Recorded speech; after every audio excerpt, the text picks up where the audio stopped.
So today we are recording another segment of Ask the Expert. As we've done in the past, we announced that it's the date, which is June the 3rd. And today we have Gary Sullivan as our expert. And Gary's here because his business is in a milestone right now. He's celebrating this month his 30th anniversary. So Gary, congratulations on that. Thanks, David. That's quite an accomplishment. Tell us how and why PTI started, Professional Print and Marketing Solutions. Why did you start and how did you get going? Well, we'll take it back to 1990. Well, actually, even further, back in the 80s, ended up getting into printing. And I was working at an Instaprints in Elgin, Illinois. And I was there for probably 3 years. Was running presses there, managing. I really enjoyed printing. And then as we came into 1990, I had met Lynn, my wife, and we got married in 1990, and we started having kids, and I reached a point where I needed to make more money to afford a family. And I went to my boss at Instaprints and asked if I could possibly get a raise, and he said that he just wasn't able to pay any more than what he was. And that was my son Tyler was born on May 8th, and on June 10th was the day that we opened the doors to Tyler Press. And so that's a month. And on May 8th, I was still working at Instaprints and hadn't asked for a raise yet. So within that month, I asked for a raise, couldn't get it. So I was talking to a friend of mine. There was this gal, her name is BJ Knuth, and she had an advertising agency, did design work and things like that. And her business, they did all the graphic work for our clients at Instaprints. And they brokered a lot of printing to us. So she was also, a big part of her business was promotional products, mugs and pens and things with logos. And her salesman had recently left. And so I was over talking to her and just seeing if possibly she would need a new salesman, something like that. But she wasn't sure that she wanted to go down that road. But she had just moved into a brand new building. Well, a brand new redesigned, rebuilt building. Right. And we were just sitting there, and out of the blue, I just said, "What's in the basement?" And she goes, "Nothing." And we took a walk down there, and the conversation just started about, what if I started a printing business? And long story short, BJ and I became 50-50 partners. I talked to the AB Dick Corporation, made a list of the equipment that I knew I would need and want to have. We both borrowed some money from our parents. We were able to get a loan at the local bank because her dad was a pretty big businessman in town in Elgin. So we borrowed the money, ordered the equipment, and hit the ground running, Dave. Yeah. It was pretty crazy. We got all the equipment in, all set up. A lot of prayer was behind this, for sure. Actually had the elders from our church came, and we all laid hands on the equipment and prayed over it. And just, we still say to this day that that's been the Lord's provision for our family for the last 30 years. From day one, it's afforded us a paycheck. And being partners with BJ at the beginning was integral in the fact that we already had, all that brokered work from her came into me now, into Tyler Press. And a lot of clients followed me from Instaprints to Tyler Press. And so we hit the ground running in Elgin, Illinois in 1990. And we were there for 6 years before we moved out to Huntley, Illinois. Well, I tell you what, that's an American dream kind of story. You read about it and you hear about it, but you're living proof that it can happen. So how complicated was it in the beginning? Well, and there's a whole huge story that goes behind all of it, but I'm not even going to go down those roads right now. But I'll tell you, Dave, it's sometimes I've said to people, just, starting a small business, you gotta have a lot of faith, um, that it's going to work. You know, I sometimes I'll say you got to have the guts to borrow money, Yeah. because that was there. And I don't know. It was just like it just did it. I went down that road. I didn't spend hours and hours working out a business plan and thinking I wanted to start my own business. I had no thoughts of starting my own business until that month It between just Tyler being born and the doors being open. it just all happened, and it It, sounded like you were too young and naive to have any fears. yeah, too young at 30, almost 32. I turned 32 right after we opened the doors to Tyler Press. Okay. But yeah, it happened so fast, and as our life has, Lynn and I just celebrated 30 years being married too back in April, and things happen really fast in our life. Like the doors fly open, and it's like we're almost like shoved through. So Right. So how has Tyler Press evolved over the 30 years? well, I started out with one little press and a camera to shoot plates, and a cutter and a folder, and just all the essential things I needed to be the small business printer in town. And of course, the client base continued to grow. And after 6 years, BJ had decided that she was going to move out to Arizona. They were going to sell the building and move to Arizona. And we had talked. I was going to go ahead and buy her out. Now, after the first 5 years in business, we had paid our parents back. We had paid off the loan. So we were just cruising. And BJ was pretty much a silent partner. She was running her business. And so after 6 years, I bought her out.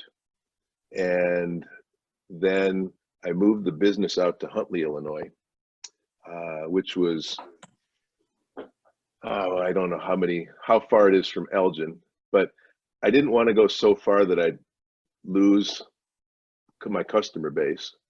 But we were married and we lived in a town called Woodstock, Illinois, and Huntley was kind of between Woodstock and Elgin. And I think it was probably a half an hour drive for me to get from home to Elgin back then, maybe a little over. So Huntley was a nice medium. Huntley was a small town when we moved there. I mean, four-way stop signs.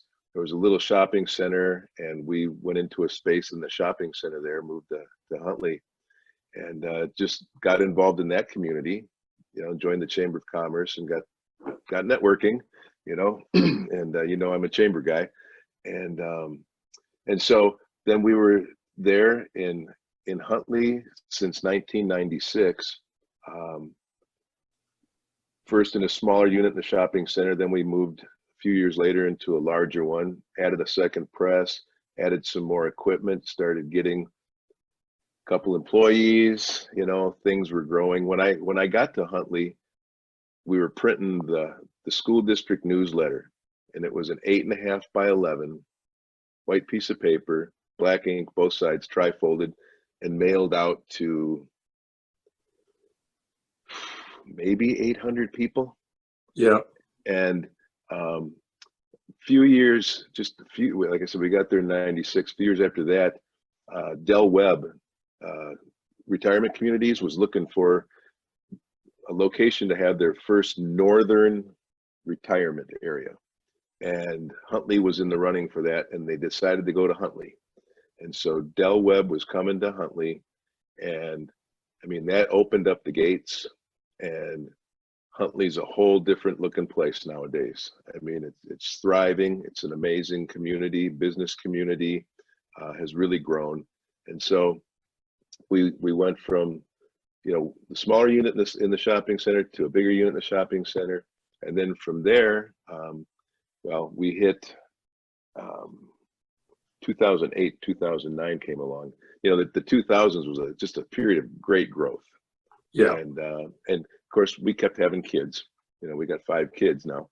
But when 2008, 2009 rolled along, that was a pretty big hit for small businesses, as everybody knows, especially when you're the printer for small businesses, and a lot of them were going out of business. And we made a lot of decisions then that really helped us to weather that storm. We moved out of the shopping center. My lease was up. I went into an industrial unit, you know, dramatically decreasing my overhead, and really, you know, pulled through that time, and, you know, kept going. But the printing industry as a whole really changed at that time as well, as it was anyway, because the technology was changing, more digital was coming in, more Right. specialized techniques. The other big thing was everybody had computers. Everybody had Microsoft Publisher or Microsoft Word. So then everybody became a graphic artist and started bringing us their own files.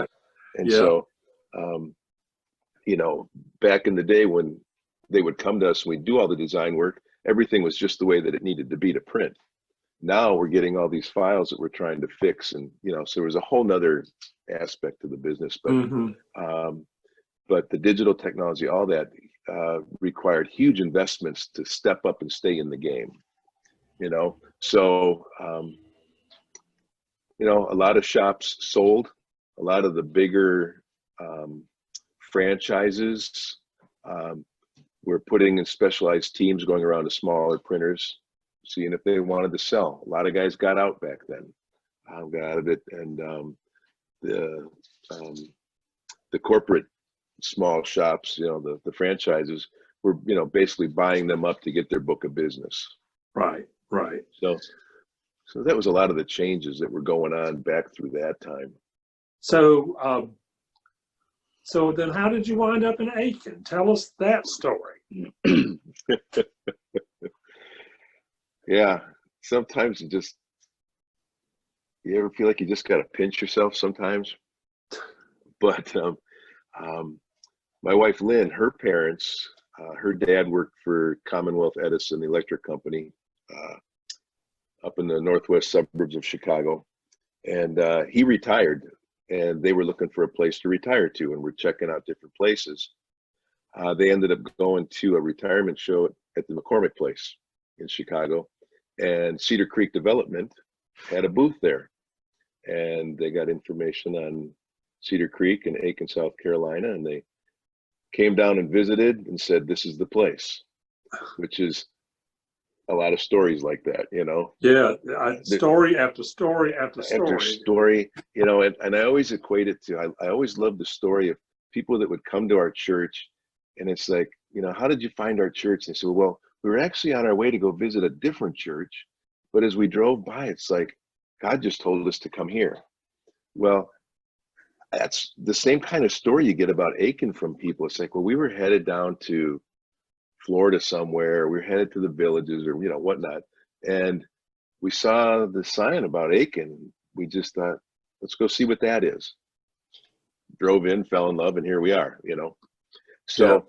Lynn's parents moved down here in 2000, and this became our vacation destination. So we, you know, every year load up our 5 kids in the minivan and head on down and spend a week. Usually it was always over Memorial Day weekend. And we'd just be down here and hanging out, enjoying South Carolina. And probably when we got into the, you know, 2010 area, Lynn had made the comment that, you know, I just really would like it if we could move closer to my parents at some point, you know, as they're, you know, aging, and, you know, to help them out. And my mom was getting old, and so we just kind of said, you know, well, when the day ever comes that my mom's not living anymore, let's put the wheels in motion. And so, you know, I really at that time just started thinking about what I wanted to do, and, you know, what the future was going to look like. And, you know, because of the big shift in the printing industry, a lot of trade shops rose up. Printers have always used trade printers, because not every print shop has every piece of equipment that can do everything that needs to be done. And so you always had things that you brokered out. And so there was a pretty good network. Well, that stepped up, really ramped up. And there was big corporate, trade printers that were in there to support printers. So you had the resources to do a lot more and with a high level of quality. And so I made the decision to actually do away with my own equipment and position myself so that eventually we could move south. And I knew I'd have to transition my business in some way, to do that, to keep going, because I wasn't ready to retire. And so my mom became ill with cancer in 2012, and she passed away at the end of 2012. And, had to deal with all that. But at that point, and in that year, I had already switched over to full-time brokering. I had production facilities all in place. A friend of mine with a shop up in the Huntley area has got most of my equipment up there. And we've always worked really well together.